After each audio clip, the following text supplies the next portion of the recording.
Today's episode is such a good one, ladies. We sat down with relationship expert and founder of KMA Therapy, Kimberly Moffit. She has spent almost 2 decades working with couples. And so this conversation was honestly such a fun and different take on relationships because we got into things like sleep divorce, why it carries so much stigma. We talk about snoring. We talk about scrolling at 2 a.m., like all the things. And Kimberly was just so easy to talk with and so generous with her insights. I know that I walked away with a whole new perspective on my relationship. This episode is also part of our Reclaim Your Rest with Endy sleep series. And if you haven't heard the other episodes yet, I really suggest you go back and listen now because we have covered everything from why sleep falls apart in perimenopause to the sleep-wake connection, the science of deep sleep, and what to do if you're not sleeping. Sleep keeps showing up at the center of so many of the conversations we have on this podcast. And that's why we partnered with Endy, because sleep is not just a small piece of the puzzle. This is perimenopause. So sleep is basically like a whole puzzle. And so without further ado, here's our conversation with Kimberly Moffit right after a quick word from our Endy sponsors.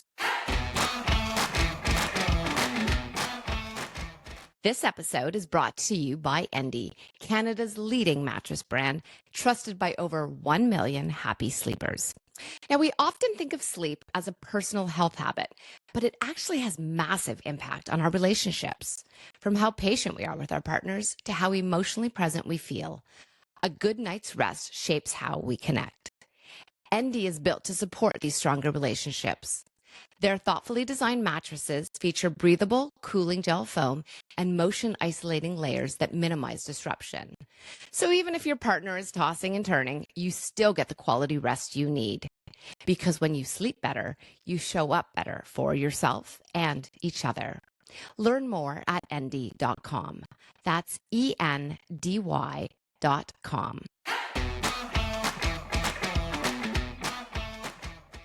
Welcome to the show. Oh my gosh, Kimberly, we are so excited to have you here. We've been following you for a little while and so many, it's magical. Thank you for coming on the show today. Oh, it's my pleasure. I'm so excited to have a discussion on something that I think is really important. Well, and something that probably people don't talk about enough, like I'm very interested to hear what, when as a relationship counselor, what people are coming in to see you and they're maybe damaged, they're struggling, they're snapping at each other, they feel disconnected. And I think that they're thinking it's, because, my husband's chewing too loudly, or maybe he doesn't listen to me. But I feel like there's a lot of underlying things that a lot of couples probably aren't even aware of. So can we jump in and just jump in right there and talk about do it? Yeah, absolutely. Let's do it. So from all of your years of clinical work, what are some of the underlying factors that couples might not be thinking that could be impacting their relationship that are actually causing some of the friction that they're feeling?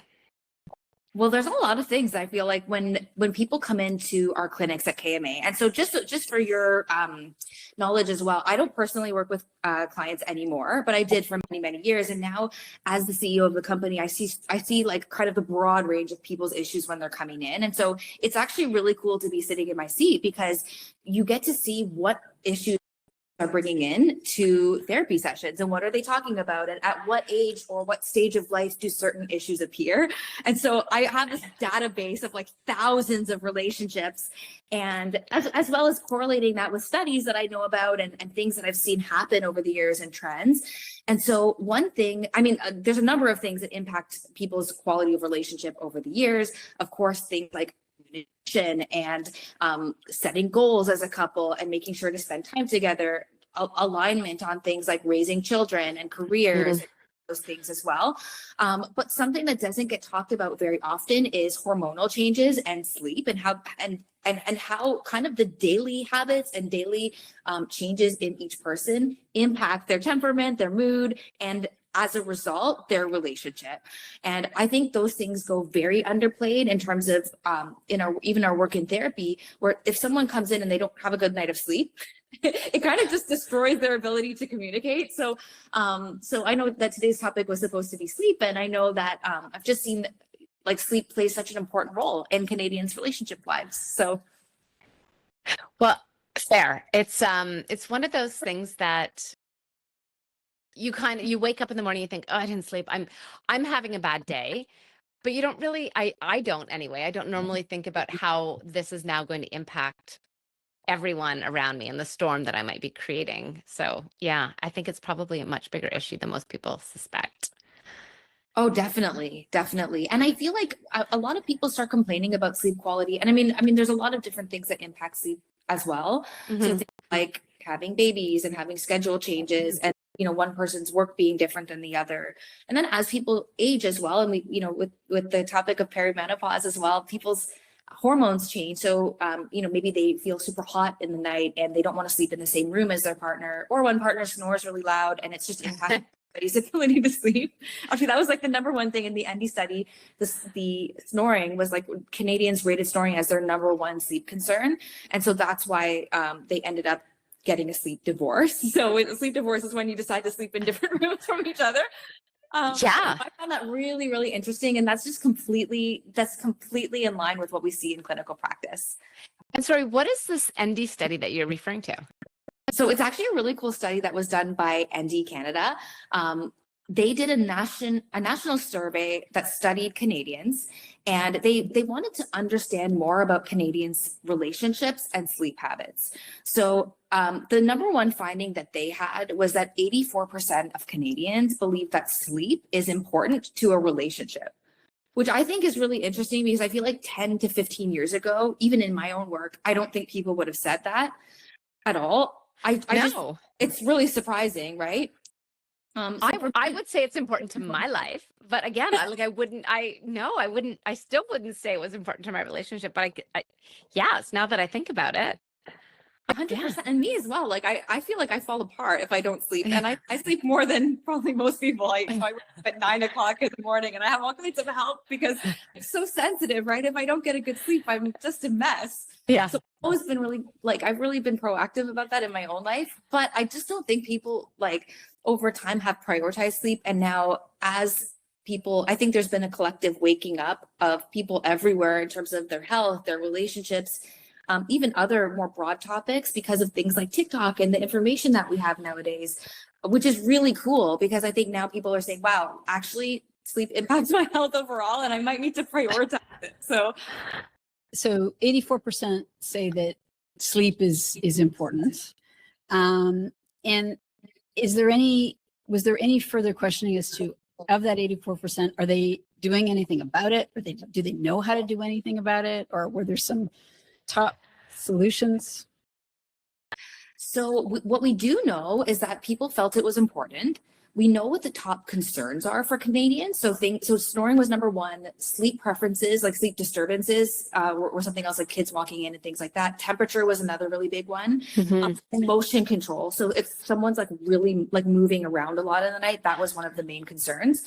Endy brought me in to kind of give advice and talk about how to deal with it. So that was really fun work to do, to be able to give advice on TV programs and things like that about how to connect. Because I think what I see in practice is that this is actually quite an awkward topic. Like if you're not sleeping in your relationship for whatever reason, whether it's perimenopause or menopause or snoring, it's actually quite uncomfortable to go to your partner and say look, you snore really loud and I can't sleep, right? As much as you might joke about it, to actually say, oh, I'm not going to sleep in the same bed as you. There's a sensitivity that we have.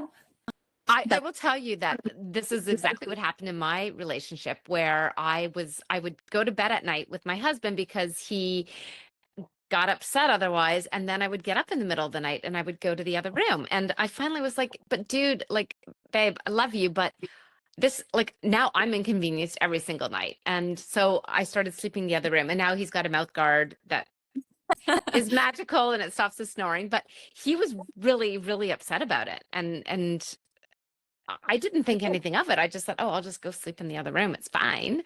But yeah, it's interesting. That is interesting. Is that common? It's really common. The upset around it. And I've had a sleep for several years now. Was the best thing ever. Although I think a reconciliation might be possible. I just got an Endy mattress of my own. Oh, okay. it's been amazing. And I'm actually thinking, okay, maybe we can, but I will say this, the number of people, like friends, acquaintances, when they find out, who are like, really? Is that, and almost wanting me to give them permission that it's okay. So sorry, I've No, that is practice, but is that common? It's so common. And actually, for the same reason, I actually just got my parents an Endy mattress. And it was one of the hybrid ones with like the two, like, it's basically like different on each side because Yes. and I was like, guys, you don't need to suffer. And it was the same situation. Like my dad would leave in the middle of the night because he would be rolling around and didn't want to wake up my mom. And so finally I was like, guys, it's worth it. Like, just get it, you know, and your quality of life is so important. And so we did. And now they're really happy and they're back in the same bed. So I think that what I can see from couples is an overwhelming desire to be in the same room and a feeling of deeper connection when they are. Now, that's not to say if you're in separate rooms, like it means anything about the quality of your relationship. But I think what we just see is deeper satisfaction when people find a way to actually be connected in that way. It's just something people enjoy. I think I will say this. There are, in our busy lives, schedules, it's hectic. There's kids, there's whatever, you name it, it's probably happening. And there are not that many opportunities to find intimate, right? Yeah. And so I would definitely say that as much as both my husband and I are fine with the sleep divorce, and we're both terrible sleepers, so that's also a big part of it. It does bother me you're missing that the we're missing. You're missing the pillow. Yeah, exactly. It's those little conversations, it's the intimacy, it's the cuddling, it's all of those little things that I think we take for granted, and we just don't get those opportunities if we're in separate rooms. And so again, it's not like necessarily a bad thing, but it's just those key little moments that you miss. But I think I think the reason why this discussion is so important, though, is to remove the stigma and say at the end of the day, like, a good quality sleep truly outweighs anything else. And if you're not good sleepers, like, sometimes, like, it's okay to say, look, we really need to just prioritize our sleep. And so, but I think what people often miss is that middle point where they say, okay, we're just like, and truthfully, when I see couples, it's that they're so frustrated that they're not sleeping well together, that one night they just throw in the towel, and it's usually in a really like heated, emotional, frustrated way. And they're like, I'm just not going to do it anymore. And then they're in separate beds from then, but they haven't had like the conversations, right? They haven't said, hey, I'm not sleeping. Like, what can we do about it? Like, what's the middle point where we can actually come up with solutions together?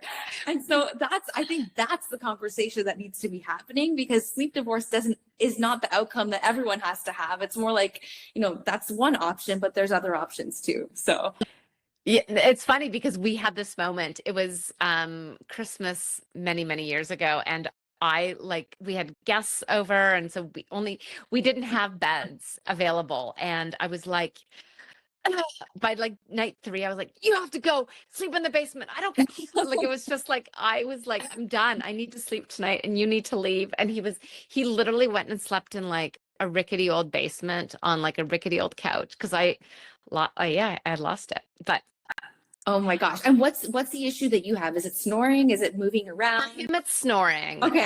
Which is why the mouth guard has been very handy. But yeah, and I mean, I'm sure I get hot. I kind of whip the covers back and forth. I'm sure that bothers him a little bit, but he tends to not complain as much. I also have a dog on the bed, so I can't blame it all on him, but I can try. Fun.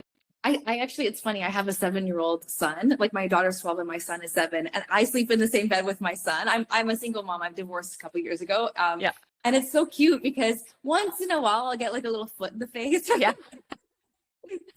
Can't be going on forever, but it's so cute. So like, cute. I love that he's there. I can hear him. I can hear his little snore, and I can hear his little, like, it's just so sweet that it is like, it's that feeling of being connected that I just love. Yeah. So sleep divorce then, and as someone who's been doing this for a few years now, do you counsel against it? Is it how you get there that's important? Is it better to not? Like, do you have any advice or wisdom around, people's sleeping arrangements in the context of the relationship? I would say, like, for me personally, I don't counsel against anything. For me, it's about, like, every couple is so different. it's all about what solutions are right for you. And in the end, everybody chooses something different, and the right thing might be different for each couple. So I try to caution against saying like there's one solution for everybody. I think it's about the way you get there. So like you said, I think it's about, if you are having issues, it's way better to talk about them and say, how can we solve this together? It's just like anything else in life, whether it's your finances or your kids' schedules or your careers. If there's something big and it means something to you, and you want to make a change around it, having the conversation and being able to be heartfelt about it. And I think if your partner truly cares about you, they're going to want to fix the issue. And so, Michelle, your example was so good, where it's like, oh, now he has a mouth guard and he did the things that are necessary, right, to make it happen. But I think but not a lot of people are open to suggestions, right? Like, and this, to me, that's a red flag. Like if I'm working with a couple and one person says, I'm exhausted, I'm not sleeping, and the other one is like, deal with it. I think that's a relationship red flag. And that's, to me, showing that there's not like, collaboration and compromise happening. So I always want to see that in the context of a healthy relationship. It's just people talking and making sure that everyone feels heard and everybody feels safe. Do you I feel like there are a lot of couples, though, or scenarios that I'm aware of where it's hard to broach this topic, or there's someone is sensitive about, something about their sleep habit being brought up, or they don't want to sleep in separate beds. Do you have conversation starters or tips or things that you suggest? And I'll just preface this by saying, I recorded my husband's. Oh my God. Me too. And he was like, I'm like, which that's I wouldn't advise that. I wouldn't advise that. That's just the kind of relationship we have, and it, we're very open and honest. But I feel like there are a lot of people who probably need some help starting this conversation. Is that fair? It's 100% fair. I think it's nerve-wracking. And then again, it's not just about how you communicate. There could be people that are excellent communicators, but in my opinion, because this topic is so taboo, like there is still some kind of stigma around it. I guess because we've heard our parents say, oh, you have to sleep in like the same bed to be a couple forever. And it's like this, this idea that we have of like what a perfect couple or a perfect relationship means. And so anything that's outside of that, we think is abnormal, even if it's totally fine. It's almost like we have to give ourselves permission. I think one stat that's really interesting from the Endy study is that 17% of Canadians already sleep in separate beds. So it's like, regardless of whether people are doing it anyway. So it's whether it's like voluntary, it's negotiated, or it just happens because they get fed up, that it is happening, whether people like it or not. I think that if someone is struggling to talk to their partner about it, there's different ways. I would suggest not being passive aggressive or not doing something that would make them feel bad about it, but rather, sitting down for some couples have meetings, some couples have like heart talks over dinner.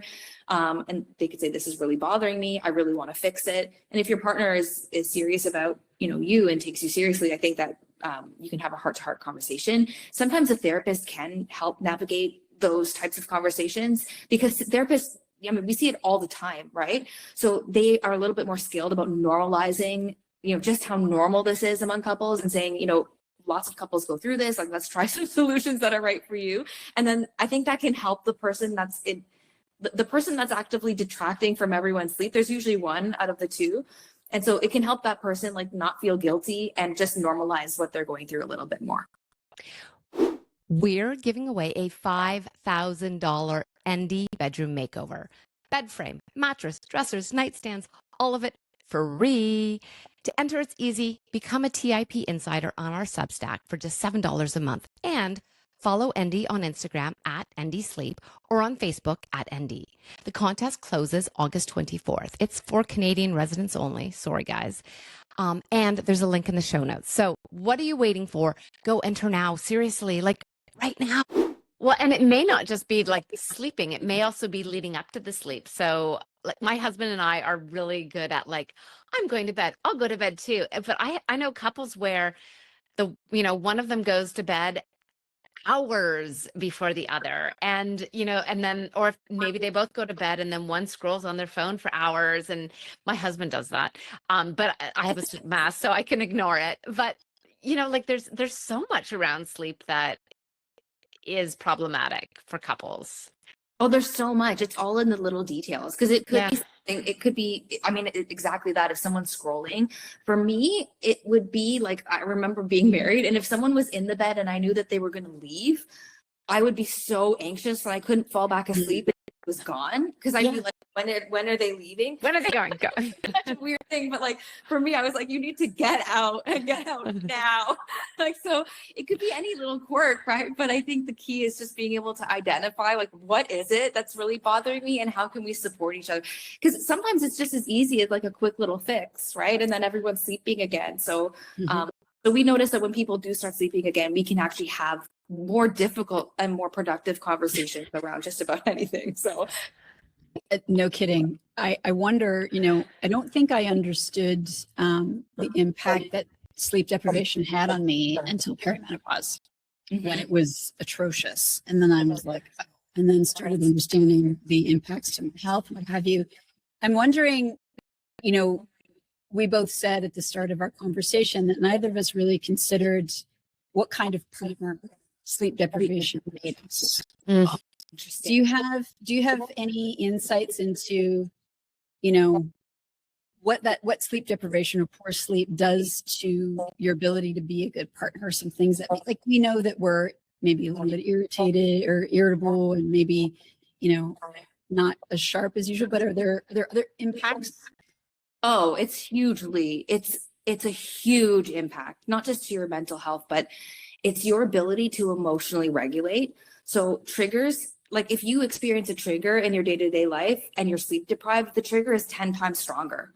So like your reaction to that trigger, it might not even be really who you are, but your reaction is like you're not yourself when you're sleep deprived. And so, whether it's you have babies, and I know I was extremely sleep deprived after my babies, and now also in perimenopause, like I'm in the beginning of my journey and just like exploring all of these Welcome. I know seatbelt, baby. It's awesome. And so, yeah, it's exactly that. I think the key is, no matter what the issue is, that just being able to be open about it and talk about it and all those things. Yeah.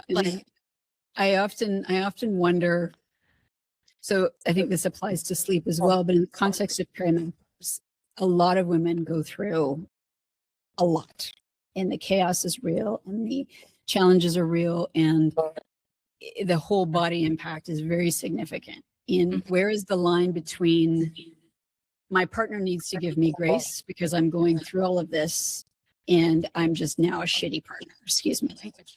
Right. And I wonder the same thing about sleep deprivation. Like where's the, I don't know. I'd love to hear your thoughts on that.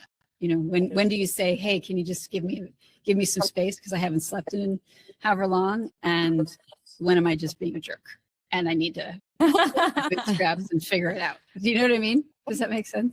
It makes I'm very sleep deprived right now, by the way. I'm across. No, she flew all night. She hasn't slept.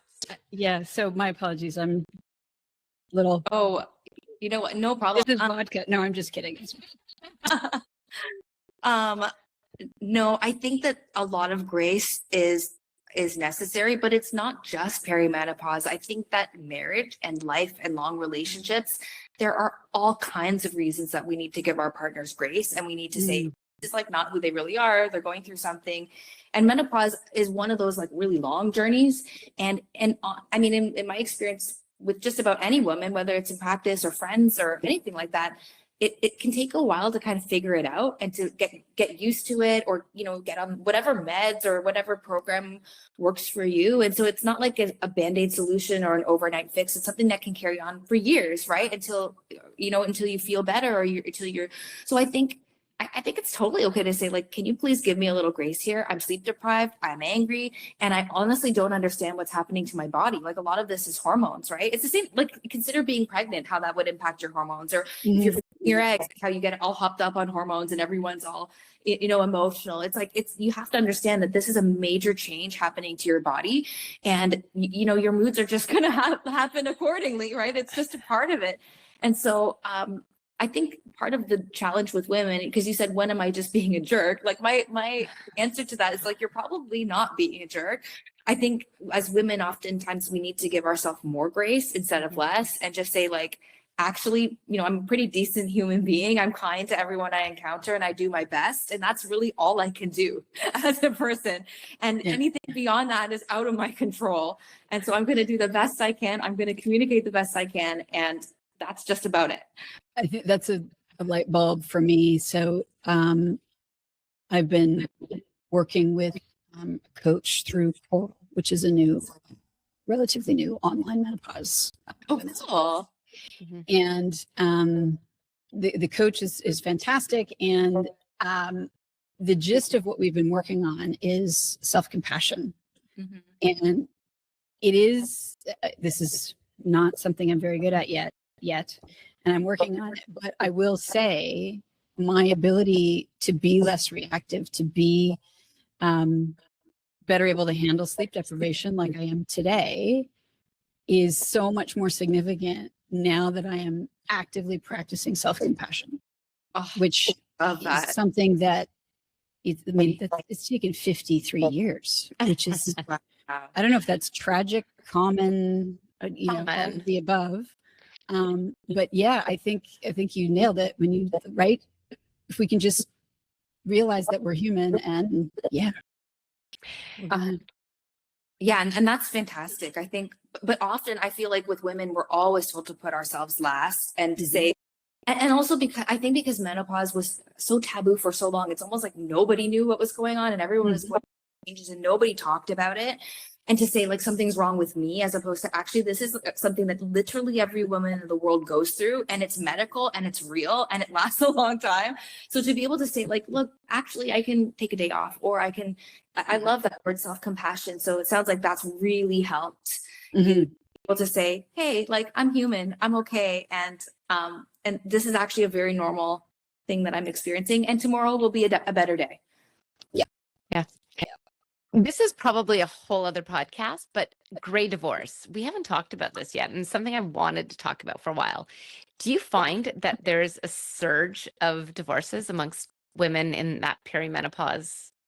Maybe not quite gray. Maybe we just color roots. You know what? Is that a thing? I haven't been asked that per se before in that way, but I do think that there's been, I don't want to say an increase in divorce. I think what I have seen over probably the last 5 or 6 years is there is definitely a wave of women who are waking up and saying, wow, I can't believe that the way society made me think about life and what the point of life was, and the way I've structured my life is the way I actually carried it out. And what am I doing? Maybe this isn't for me. And so I think just with the rise of feminism and awareness about gender roles and things like that, and I think it's largely positive, right? Seeing people say, wow, I really want to take my life into my own hands and make decisions that are right for me, as opposed to what my family or what my grandmothers wanted me to do. And so I'm seeing a rise in that. And it's not just in marriages.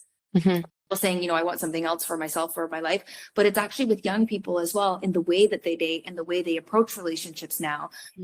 And I think that largely explains why a lot of young women today are remaining single, but also, in the context of a relationship, deciding not to have children or not doing it in as traditional a way. And I kind of love that, because I think, if we can be more empowered as women and make choices that are right for us, I don't think that can be a bad thing. I love that. Well said. What is the one thing you would love every woman to know about perimenopause, sleep? What is the one thing you want couples to know about their relationship and sleep? If there was one thing, I would just want to normalize it and say it is very normal to have sleep issues in your relationship. Most couples do at some point. And even that 17% of people that are sleeping in separate bedrooms, those aren't the only people having sleep issues, right? So I would say if you're having issues with your relationship and sleep, you're not alone, right? That's very, very important. But also, if it's related to perimenopause, like you asked, I would just say also that's very normal. And if anything, I think research and information is empowerment. So if you're going through something, just know your feelings are never not valid. So if you're feeling something and you're feeling alone in it, talk to someone, ask, I mean, with kids, especially now or young people, I'll just say, ask ChatGPT, like if you can't ask, just ask, right? Ask, Yeah. there's an answer. And if you're feeling it, it's usually not something wrong with you. It's usually you're feeling it for a reason. And the more you can like put that into words and find solutions, the more empowered you will be to take matters into your own hands. So that's probably the best answer, or that's the thing I would want people to know, is like everything is figure outable.